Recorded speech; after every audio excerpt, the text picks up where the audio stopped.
जी हाँ, बिल्कुल सही बात है। हमने पाला है आतंक को, आतंकवादियों को 30 साल से पालते पोसते आ रहे हैं हम। ये बात कही है पाकिस्तान के रक्षा मंत्री ने। क्या हो गया? अभिजात शेखर आजाद मेरे सहयोगी हैं, सीधा बताइए, पॉइंट पर आते हैं।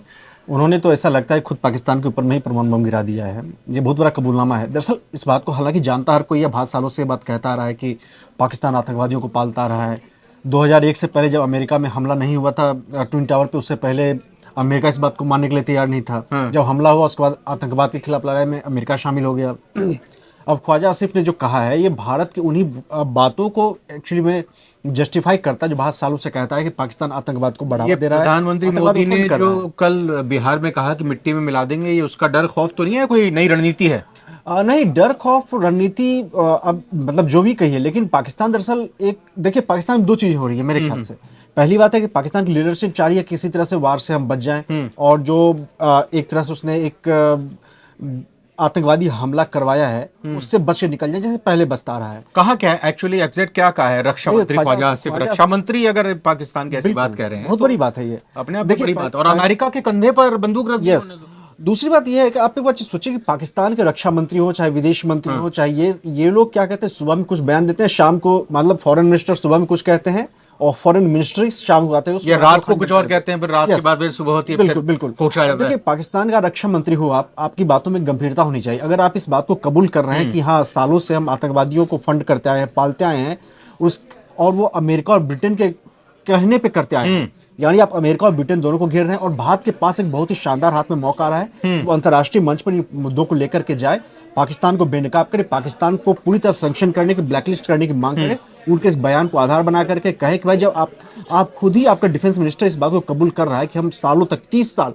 बहुत बड़ा वक्त होता है, वो वक्त जब भारत लगातार एलिगेशन लगा रहा था पाकिस्तान पे कि आप मुंबई में हमले हो रहे हैं, आतंकवादी हमले होते हैं, बनारस में होता है, अलग अलग जगहों पे। नहीं तो ये 30 साल तक आतंकवादियों को हमने पाला, ये भारत के संदर्भ में, कश्मीर के संदर्भ में बोल रहे हैं, या फिर किसी नहीं, संदर्भ कोई भी हो, अफगानिस्तान या देखिए संदर्भ कोई भी हो, सांप हमने पाला है, सांप जरूरी थोड़े कि वो किसी को काटेगा, संदर्भ कोई भी हो, फर्क उससे नहीं पड़ता। फर्क इससे पड़ता है कि आपने आतंकवादियों को पाला है, आपने उन आतंकवादियों को अभी अफगानिस्तान, आपने कहा है कि हमने अमेरिका और ब्रिटेन के कहने पे पाला है, तो आपने उसको कहा कि चलो तालिबान को हमने पाला है, या उसको हम रूस के खिलाफ इस्तेमाल, सोवियत संघ मतलब आई मीन सोवियत संघ के खिलाफ इस्तेमाल कर रहे हैं, तो इस बात की क्या गारंटी है कि बाकी तमाम संगठन है उसको आप भारत के खिलाफ इस्तेमाल करते आए हो, कश्मीर में इस्तेमाल करते आए ही हैं।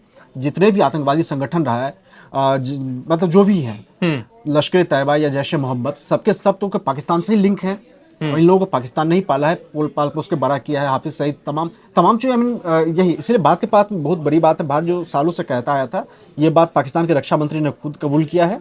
अब ये भारत इन चीज़ों को लेकर के इंटरनेशनल फोरम पे जाए, इनके बयान को उठाए और इसको ब्लैकलिस्ट करने की मांग करे। जितने तमाम चीजें हो रही है उसमें एक काम भारत ये भी करे। यानी भारत की स्ट्रेटेजी Yes, होनी चाहिए कि yes. रक्षा मंत्री के बयान को आधार बनाते हुए Yes. पाकिस्तान के वो आगे जाके बात को रखे कि इससे बड़ा तो कोई सबूत हो ही नहीं सकता। लेकिन इसमें बात तो ये भी सामने आती है कि ऐसा तो नहीं है कि इनको अपनी कुर्सी जाती हुई नजर आ रही हो और इस वजह से उन्होंने ये बयान दिया हो, या फिर अब उन्होंने ये बयान दे दिया है तो उनको फिर नहीं, देखिए, आईएसआई फटकार लगाए, आर्मी चीफ फटकार लगाए, क्या कह दिया आपने, और उनको जो है ख्वाजा आसिफ को शायद कुर्सी जाने का डर नहीं हुआ। ख्वाजा आसिफ से तो आर्मी चीफ का पिट्ठू है। आई मीन हाँ, मेरे कहने का मतलब यही है कि भाई आर्मी चीफ उनको बुलाए और कहें कि आपने क्या कह दिया ऐसे नाजुक वक्त पे। हो सकता है अंदर में कुछ कहे ख्वाजा आसिफ को, लेकिन बात यह है कि सिर्फ ख्वाजा आसिफ अकेले थोड़ी ही है। हाँ। वो तो पूरा देश ही अपने आप में एक अलग तरह के मतलब चलता आ रहा है। कोई कुछ कहता है, कोई कुछ कहता है, कोई कुछ कहता है। याद होगा पाकिस्तान के पूर्व जो आंतरिक मंत्री थे, वो कह रहे, शेख रशीद, वो कह रहे कि 1-1 किलो का छोटे छोटे परमाणु बम ऐसे फेंकेंगे जहां पे सिर्फ हिंदू मरे। उनका ये स्टेटमेंट था। तो इसलिए वो तो कहने के लिए कुछ भी कह सकते हैं। असीम मुनीर ने एक मिस एडवेंचर किया था। उसने सोचा था कि हम लोगों को मारेंगे, बच के निकल जाएंगे, भारत कुछ नहीं करेगा, या थोड़ा बहुत हल्ला गुल्ला होगा, निकल जाएगा। लेकिन भारत जिस तरह से आक्रामक रवैया अपनाया है भारत ने, शायद आसिम मुनीर को इस बात का भनक नहीं था कि इतना कुछ मामला बढ़ेगा। आपके इंटरनेशनली आप देखिए, पाकिस्तान पूरी तरह से आइसोलेट हो चुका है। G5 मतलब G20 नेशंस के जितने भी एम्बेसडर, तो भारत ने उनको मैसेज कन्वे किया है। P5 जो भी यूएन सिक्योरिटी काउंसिल के जितने 5 सदस्य हैं, भारत ने उनको ब्रीफ किया है, सभी देशों के एम्बेसडर से। भारत को फ्रांस के राष्ट्रपति इमैनुअल मैक्रोन का फोन आया है, डोनाल्ड ट्रंप का फोन आया अमेरिका से, इजराइल से भारत को फोन आया है। यानी एक तरफ से सबका भारत के साथ सहानुभूति सबकी है। हालांकि मैं ये भी बता दूं कि ठीक है, सहानुभूति अपनी जगह पे है। भारत को कोई ऐसा नहीं है कि किसी से मदद मिलने वाली है। भारत को जो भी करना हो खुद अपनी बुनियाद पे करना होगा, अपने ताकत पे करना होगा, अपने दम पर करना। यस, बिल्कुल।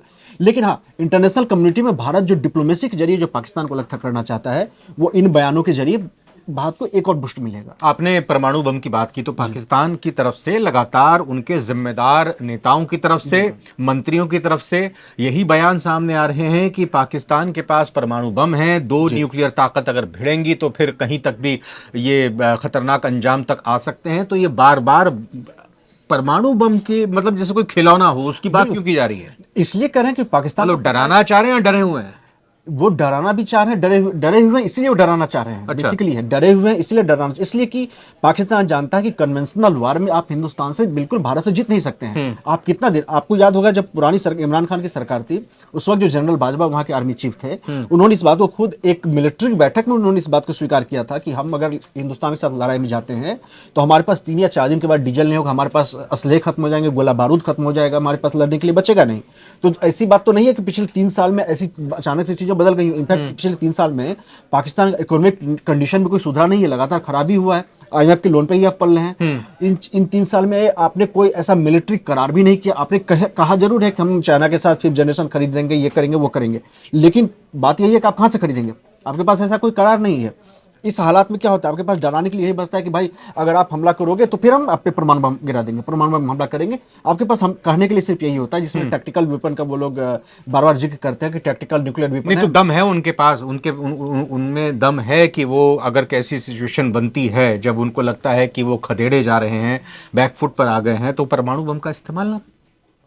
परमाणु बम कहने के लिए होता है, इतना जल्दी आप इस्तेमाल कैसे कर लेंगे? बिल्कुल भी नहीं कर पाएंगे। और पाकिस्तान को ये भी पता है कि ऐसा नहीं है कि भारत के पास नहीं है, ऑफ कोर्स भारत के पास भी है। बात अगर पाकिस्तान इस्तेमाल कर सकता है तो भारत भी इस्तेमाल करेगा, ये एक तबाही है, इसमें कोई शक की बात नहीं है। बिल्कुल। लेकिन बात यह है कि जो पाकिस्तान इस बात को लेकर के डरा हुआ है कि आप परमाणु बम इस्तेमाल करने के बारे में आप कर नहीं सकते हैं, बिल्कुल नहीं कर सकते हैं। और भारत अगर हमला करता है तो भारत सोच समझ के हमला करेगा, कोई कदम उठाएगा। भारत ऐसा नहीं है कि ऐसा ही हमला कर दिया ताकि मतलब कोई इसके अंजाम बहुत भयानक हो।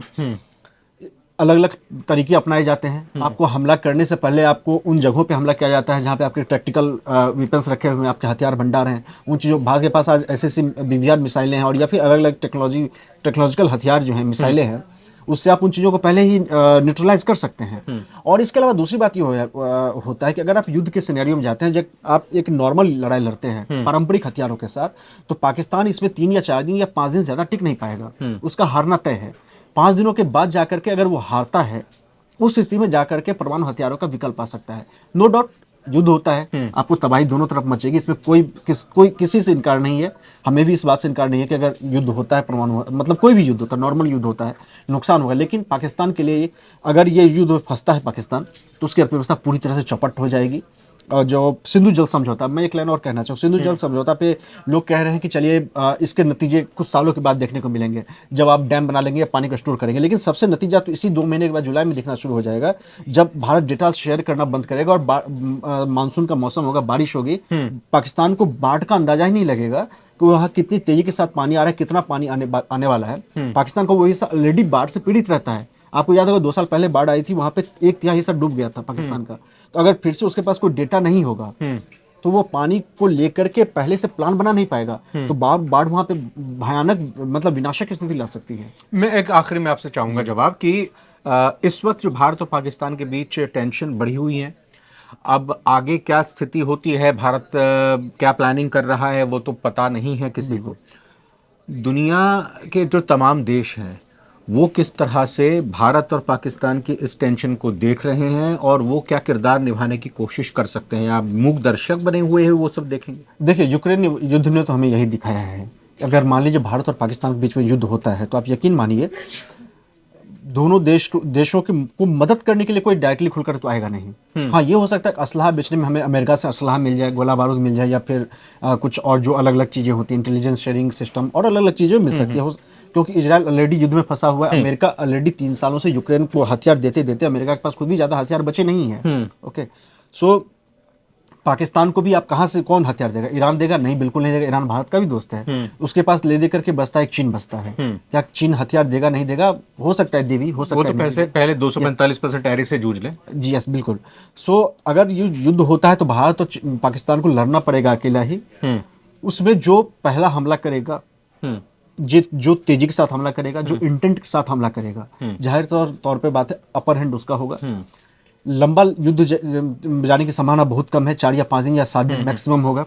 इन 4-5-7 दिनों में जो जितने इंटेंट के साथ लड़ ले, युद्ध में उसको फायदा होगा। बहुत बहुत धन्यवाद करना चाहेंगे अभिजात आपका, क्योंकि जिस तरीके से हमने चर्चा इसी बात को लेकर की कि पाकिस्तान को आतंकवाद कबूल है, और ये बात खुद पाकिस्तान के डिफेंस मिनिस्टर ने कबूल की है। आगे क्या स्थिति बन सकती है, दुनिया के देश किसके साथ आ सकते हैं, कमेंट करके ज़रूर बताइएगा इस वीडियो के बारे में, और अपनी तरफ से भी आप अपनी जानकारी शेयर कीजिए, और किस तरह की बातों पर आप चर्चा चाहते हैं, जानकारी चाहते हैं, ये भी नवभारत टाइम्स के इस वीडियो में कमेंट सेक्शन में आप बताइएगा। लाइक करेंगे तो ज़्यादा से ज़्यादा लोग हमारी ये वीडियो देख पाएंगे और इस वीडियो के बारे में जान पाएंगे। बहुत बहुत शुक्रिया फिलहाल। नमस्कार।